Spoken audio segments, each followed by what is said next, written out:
public backs hydrogen trucks in South Korea's freight shift. While the transition to low-emission transport often faces resistance when costs are passed to the public, a new study from Seoul National University of Science and Technology, ULTech, finds a notable exception in South Korea's hydrogen truck strategy. The research reveals that households are willing to pay into the system to help scale hydrogen fuel cell trucks, especially in the heavy-duty segment, which contributes a disproportionately large share of emissions, despite being a small fraction of road vehicles.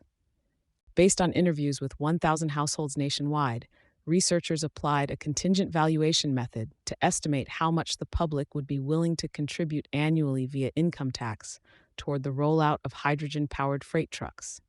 The outcome, an average annual willingness to pay of KRW 3,121, about USD 2.28, per household from 2024 to 2033.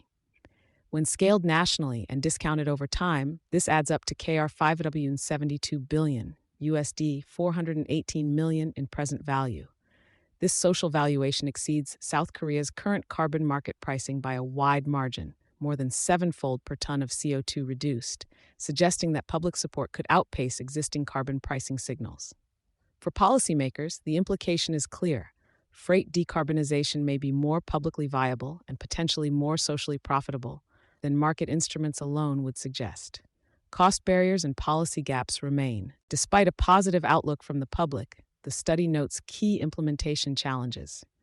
Infrastructure limitations are a top concern.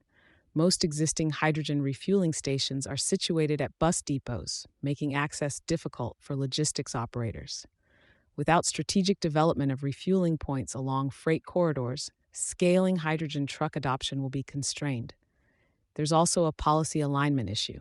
While hydrogen buses currently benefit from acquisition tax relief, equivalent incentives for heavy-duty trucks are not yet in place.